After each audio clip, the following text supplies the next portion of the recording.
बयनिसिमबो खुलुमनाय बावहरबाय। दिनै जोङो बर' खौरांगिरिफोरखौ लानानै जोङो मोनसे सावराय जथुम लायो आरो बे सावरायनायाव जोङो इयुननि माखासे खोथाफोरखौ लानानै बे गुवारै सावरायनाय जायो आरो बिथांमोनाबो जोंखौ गोबां सुबुरुन होबाय।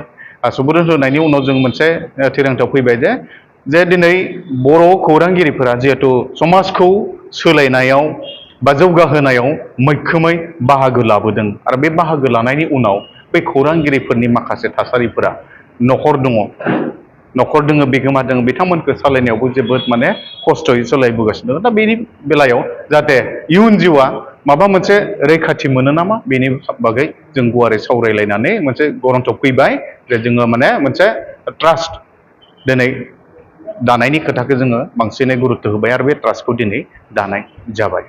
दा बेखायनो सोरबाफोरा गोरोन्थि साननो हागौ दिनै बे खौरांगिरिफोरा माथो दिनैनि बेबायदियाव एसे बेले बेजे जाबाय नामा बेखौ साननांगौ। बिथांमोनाबो बेबायदि साननायनि जेबो गैया। जोंनो जाबाय जोंनि इयुन लाइफखौ जों माबायदि एसे सुंथानो हायो बे खोथाखौ लानानैसो दिनै सावरायनाय जाबाय आरो बे हिसाबैनो जोङो मोनसे ट्रास्ट दानानै जोबोद मोजाङै जोङो आवगायनो थाखाय दिनै बेहा थिरांथा लायो गरन्थ' लायो। बेखायनो जायफोर खौरांगिरिया दिनै फैनानै बेहाय मदद होफैबाय आं बिथांमोनखौ साबायखर बावबाय आरो दिनै बे ट्रास्टआनो जोंनि उन जिउ खौरांखौ जाहाथे जिउ लामाखौ जाहाथे मोनसे मोजां राहा होनो हायो बेखौ नोजोर होनानै जोङो इयुनाव खामानि मावलांगोन। गुबै ट्रास्टआनो जाबाय दहायनो बुंखाबाय जे खौरांगिरिफोरा गोबां थासारिजों मोगा मोगि जानानै दङ। बे थासारिफोरखौ जाहाथे जोङो मोनसे मदद होनो हायो नामा बे थासारिखौ थांखि लानानैनो जोङो दिनै बे गुबैयै बे खौरांगिरिनि बे ट्रास्टखौ दानाय जादों। मानोना खौरांगिरिफोरा जाबाय मोनसे फिल्डआव थायो आरो बे फिल्डआव थानानै गोबां थासारिजों मोगा मोगि जानो गोनां जायो। बेखायनो जोंनि न'खरफोराव माब्लाबा खौरांगिरिफोरा बायदिसिना लोमजानाय साजानाय जायोब्ला बै समाव खिन्थु नायनो गोनां रावबो गैया जायो। दा बेखायनो बे थांखिखौ बांसिनै नोजोर होनानै दिनैनि बे ट्रास्टखौ दानाय जादों।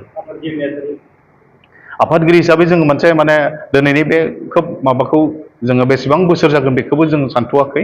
नाथाय जोङो दिनैनि बे मोनसे एडहक कमिटि हिसाबै जोङो नैबेखौ दानानै लाबाय। आफादगिरि हिसाबै जोङो सोरांसार बाग्लारि बिथांखौ होदों आरो लोगो आफादगिरि हिसाबै जोंहा सनिराम दैमारि दङ ढेकियाजुलिनिफ्राय आरो बेजों लोगोसे बाबुराम दैमारि दङ बिथां माबानिफ्राय नाग्रिजुलिनिफ्राय। दा बिथांमोनखौ लानानै जों गिबियै खालामदों आरो गाहाय नेहाथारि हिसाबै रादाब बर' बिथांखौ जोङो मैखोमै बिबान होनानै दिनैनि बे ट्रास्टखौ दानाय जादों।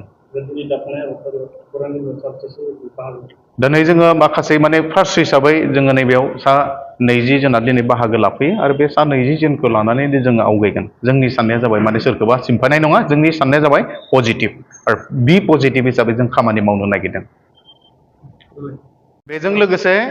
बेजों लोगोसे जोंनिखौ खावलायदों जाहाथे जोंनि बर' खौरांगिरिफोरा जोंनि नैबे ट्रास्टजों बयबो ज' जायो आं बेखौ खावलायदों। सोरखौबा सिम्फायनायनि नङा सोरखौबा नासयनायनि खोथा नङा। जोङो जाहाथे ज'यैनो जायफोरा दिनै गाहाय थाखोआव ग्रास रुट लेभेलाव खौरांगिरि महरै दिनै खौरां दैथायहरगासिनो दङ बिथांमोनखौ जोङो एसे मदद खालामनो हायो नामा बे थांखिखौ जिहेथु लानानै दानायनि जादों।